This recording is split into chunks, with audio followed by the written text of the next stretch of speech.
Nah, di sini saya akan menjelaskan proses terbentuknya telur. Yang pertama itu ada ovarium, infundibulum, magnum, isthmus, uterus, vagina, dan kloaka. Yang pertama itu ovarium. Ovarium ini berfungsi untuk memproduksi yolk yang perkembangannya dibantu oleh hormon FSH dari kelenjar pituitari anterior. Lalu yolk yang sudah matang akan jatuh dan ditangkap oleh infundibulum. Yolk berada di sini selama 15-20 menit. Setelah itu masuk ke magnum. Di magnum, yolk akan dibungkus dengan putih telur yang terdiri dari 4 lapisan, yaitu kalaza, putih kental, putih telur encer bagian dalam, dan putih telur encer bagian luar. Di sana ada selama 3,5 jam dibantu oleh sel Goblet.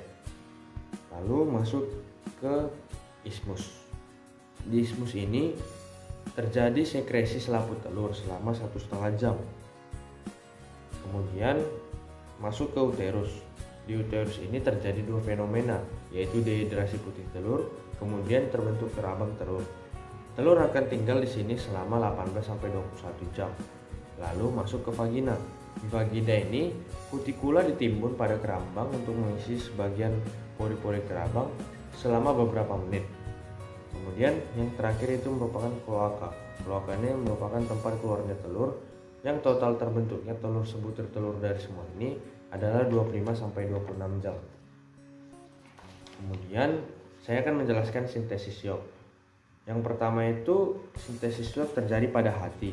Kelenjar pituitari melepas hormon gonadotropin dan menembus dekalayer. Ini merupakan lapisan dari folikel ovarium yang mengelilingi sel telur yang berkembang, yang menghasilkan hormon estrogen. Ini berfungsi untuk mensintesiskan bahan penyusun yolk, yaitu asam amino, fosfor, kalsium, dan lipid. Proses ini terjadi pada nukleus yang terjadi dalam hati. Sintesis ini menghasilkan lipoprotein dan masuk ke dalam dekalayer, lalu ganosa layer, kemudian vitellogenin, yaitu menjadi 2, yaitu lipofitelin dan fosfitin, yang akan masuk ke dekalayer, lalu ke granosa, lalu masuk ke kuning telur atau yolk. Kemudian saya akan menjelaskan tentang sintesis albumin. Sintesis albumin ini terjadi di magnum.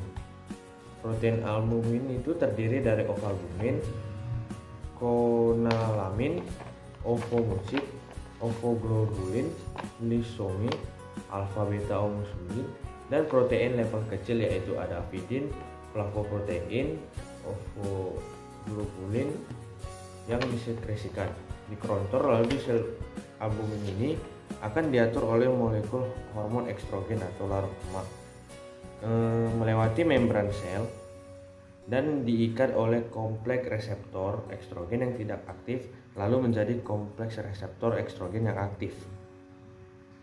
Masuk ke nukleus, berinteraksi dengan kromosom, menyebabkan beberapa gen-gen tertentu membentuk mRNA, lalu di mana mRNA meninggalkan nukleus dan menuju ribosom dan ditranslasi menjadi protein spesifik berupa asam amino yang menghasilkan albumin protein dan telur khas lainnya. Selanjutnya, saya akan menjelaskan tentang sintesis kerabang. Sintesis kerabang ini terjadi di uterus selama 18-21 jam. Terjadinya ini awalnya karena adanya ion kalsium dan juga ion bikarbonat yang ada pada plasma darah, yaitu ion bikarbonat merupakan hasil metabolik dari mukosa sel kelenjar CO2 dan H2O yang menghasilkan asam karbonat yang dipecah menjadi ion hidrogen. Kemudian ion bikarbonat akan masuk ke cairan dalam kelenjar kerabang dan melepaskan ion hidrogen menjadi tinggal CO3 ataupun karbonat. Kemudian ion kalsium yang ada pada plasma darah akan masuk ke mukosa sel kelenjar kerabang, lalu akan masuk lagi ke cairan ke dalam kerabang dan bersatu dengan CO3 menjadi kalsium karbonat, yaitu bahan pembentuk kerabang.